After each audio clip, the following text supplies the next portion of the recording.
Assalamualaikum warahmatullahi wabarakatuh. Selamat datang di jalan surga.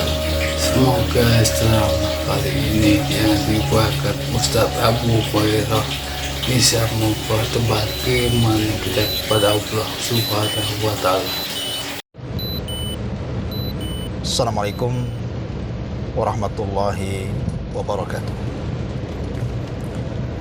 Alhamdulillah wassalatu wassalamu ala rasulillah wa ala alihi wa sahbihi wa mawalah wa la hawla wa la quwata illa billahi wa ba'd. Alhamdulillah, segala puja dan puji hanya milik Allah Subhanahu wa ta'ala. Salawat dan juga salam tetap kita curahkan kepada Nabi kita Muhammad sallallahu alaihi wa ala alihi wasallam. Sebagai faedah dalam perjalanan pulang, ada 3 manusia, jangan pernah Anda mendolimi mereka, karena jikalau mendolimi mereka maka siksanya sangat berat. Terkadang Allah segerakan di dunia sebelum akhirat. Siapa mereka? Pertama, Allah Subhanahu wa ta'ala berfirman dalam hadis qudsi, Inni haramtu zulma ala nafsi wa ja'altuhu bainakum muharraman fala tadhalam. Sesungguhnya aku haramkan kezaliman kepada diriku sendiri, dan aku telah menjadikan kezaliman ini haram sesama kalian, maka jangan pernah kalian melakukan kezaliman. Artinya zalim kepada siapapun, tidak mesti kepada manusia, hatta kepada binatang sekalipun, Islam sangat melarang. Bahkan ada seorang wanita yang masuk neraka gara-gara kucing yang disiksanya. Kata Nabi SAW, "Udzibati mara'atu fi hirratin habasatha."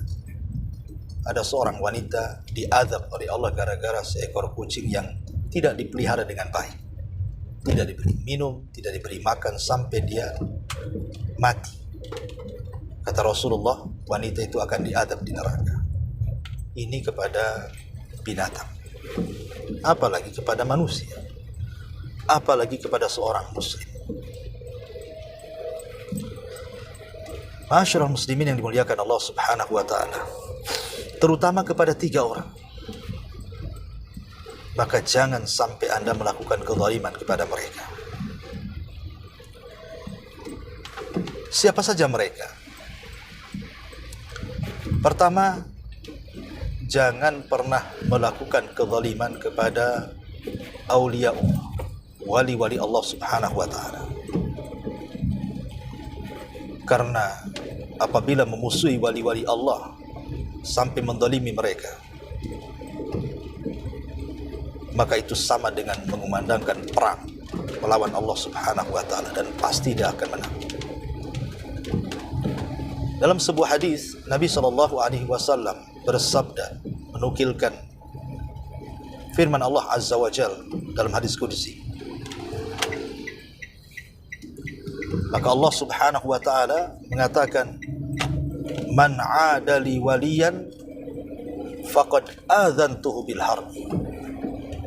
Barang siapa yang memusuhi wali-waliku, maka dia sama dengan mengajak perang melawan, kata Allah. Subhanallah, siapa yang berani melawan Allah?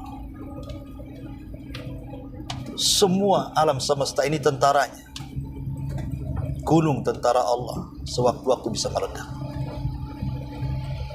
Lautan tentara Allah sewaktu-waktu bisa diluapkan.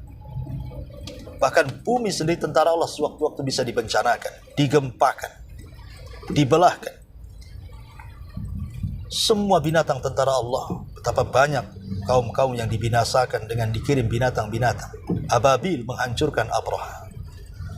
Tikus sebesar kucing menghancurkan kaum Saba. Gajah-gajah harimau, buaya, dan semua binatang buas, semua adalah tentara Allah. Bahkan seekor nyamuk yang bersarang di kepala seorang yang sombong, Namrud, bisa membunuh orang yang sesombong Namrud dengan seekor nyamuk yang bersarang di otaknya. Maka jangan macam-macam dengan Allah Azza wa Jalla. Lalu siapa wali-wali Allah di sini? Tentu yang dimaksud wali-wali Allah adalah orang-orang yang beriman dan juga bertakwa. Mereka lah wali-wali Allah. Orang-orang yang secara lahiriah dan zahiriah kita lihat, mungkin dia rajin ibadah, rajin salat, rajin ngaji, zahirnya tampak saleh atau salehah. Maka jangan sakiti mereka. Atau para ustadz, para kiai, para ulama yang memperjuangkan agama Allah Subhanahu wa ta'ala, jangan sakiti mereka.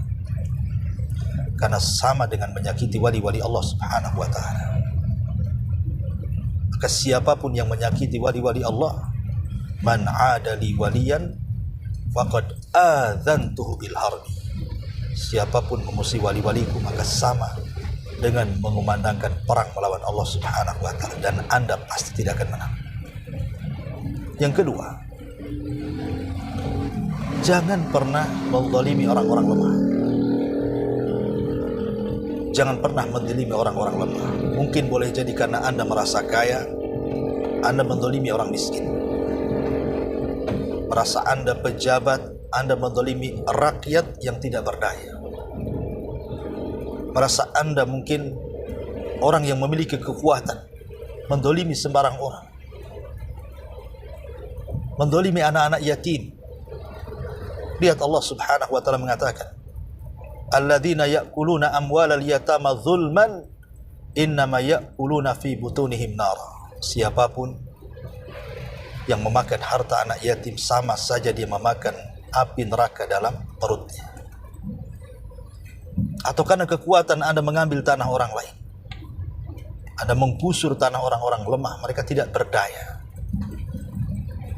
Maka ingat, Nabi SAW mengatakan, man akhada shibran minal ardi tuwiqallah, man akhada sibran minal ardi, barang siapa yang mengambil sejengkal saja dari tanah, tawaqallahu ala unukihi sab'ina aradi, maka kelak Allah akan kalungkan di leher-lehernya 7 lapis bumi sebanyak tanah yang Anda ambil.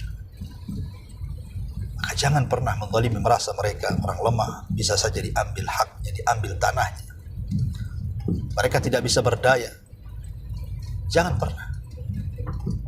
Karena kalau seandainya orang-orang lemah ini sampai mengatakan, arini quwwataka ya Rabb, tunjukkan kekuatanmu ya Rabb kepadaku, ingat, doa orang-orang yang dizalimi itu mustajab, dikabulkan oleh Allah Subhanahu wa ta'ala. Kata Nabi SAW, ittaqi da'watal madlum fa innahu bainahu wa bainallahi hijab. Hati-hati doa orang-orang yang dizalimi, antara dia dengan Allah Subhanahu wa ta'ala tidak ada penghalang. Makanya dahulu ada seorang yang bernama Yahya al-Burmuki, dimasukkan penjara oleh Harun ar-Rasyid dengan anaknya Khalid al-Burmuki. Anaknya ketika di penjara mengatakan kepada Yahya al-Burmuki, wahai abi, ba'dal izzah, setelah kita diberikan kehormatan, kemuliaan, manusia menghormati kita, sekarang kita berada di penjara, lemah, dihinakan manusia. Maka Yahya al-Burmuki mengingatkan kepada anaknya, boleh jadi ini doa orang-orang lemah saat kita berkuasa, kita zalim kepada mereka, kemudian mereka mengangkat kedua tangan, akhirnya doanya diistajab, diijabah Allah. Sekaranglah lihat kondisi kita. Jangan pernah menzalim, jangan pernah merasa kaya, menzalimi orang-orang miskin, orang-orang susah, diambil hak mereka tanpa ada hak yang benar. Ataupun seorang kepala perusahaan menzalimi karyawannya, Mentang-mentang Anda yang memiliki perusahaan, Anda menzalimi karyawan Anda. Ingat, orang-orang lemah ini bahaya. Amma yujibul muttar idza da'a. Siapa lagi yang bisa mengabulkan doa-doa orang-orang yang susah kecuali Allah Subhanahu wa taala. Takutlah akan doa mereka. Ingat, Nabi SAW mengatakan, "Ma min dzambin ajjalallahu uqubatahu fid dunya qabla al-akhirah al-baghyu wa qati'atur rahim." Ada dosa yang disegerakan oleh Allah siksanya di dunia sebelum akhirat. Satu, kezaliman, dan dua, pemutus silaturahim. Kemudian yang terakhir, jangan pernah menzalimi kedua orang tua. Azab Anda kalau seandainya menzalimi kedua orang tua. Karena menzalimi kedua orang tua, azabnya bisa kes di dunia sebelum akhirat. Ingat kisah Jurez. Kisah Jurez ini tidak mendolimi secara kasar orang tuanya. Dia sedang sholat, tapi dia harus memilih panggilan Allah dengan panggilan orang tuanya. Tapi karena Jurez ini mungkin pengetahuan kurang, dia mendahulukan sholat sunnah dibandingkan kewajiban berbuat baik kepada orang tua. Dia lebih memilih sholat dibandingkan memenuhi panggilan orang tua. Akhirnya apa? Orang tuanya berdoa agar jangan diwafatkan Jurez sampai dipertemukan dengan wanita pelacur. Akhirnya dipertemukan, dan hampir saja dia dihancurkan. Lihat bagaimana Allah Subhanahu wa ta'ala memberikan hukuman kepada Jurez di dunia sebelum akhirat. Dan betapa banyak kisah-kisah di negeri kita saja. Entah kisah itu benar atau salah, seperti kisah ma'ruf lah ya, kisah-kisah di negeri kita ada yang durhaka pada orang tuanya, dikutuk dan begitu seterusnya gitu ya. Tapi kan menunjukkan bahwa kisah-kisah Nusantara sendiri menunjukkan menzalimi orang tua ini luar biasa siksanya. Itu di dunia. Bagaimana di akhirat? Bagaimana kalau sampai menggabungkan dua perkara, memutus silaturahim dan melakukan kezaliman? Seandainya dia berbuat zalim saja, Allah segerakan tuh hukumannya di dunia. Apalagi plus dengan memutus silaturahim. Maka sempurnalah azab Allah akan turun kepada Anda. Maka tiga manusia ini tolong jaga. Walaupun secara umum kezaliman itu tidak boleh dilakukan kepada siapapun, tetapi khusus kepada tiga manusia ini, jangan berlebihan melakukan kezaliman, karena Anda akan merasakan akibatnya. Subhanakallah bihamdika, asyhadu an la ilaha illa anta, astaghfiruka wa atubu ilaik. Allahu ta'ala. Assalamualaikum warahmatullahi wabarakatuh. Alhamdulillah Anda telah menyimak ceramah Ustadz Abu Humairoh. Semoga bisa memperdalam keimanan kita kepada Allah. Amin. Wassalamualaikum warahmatullahi wabarakatuh.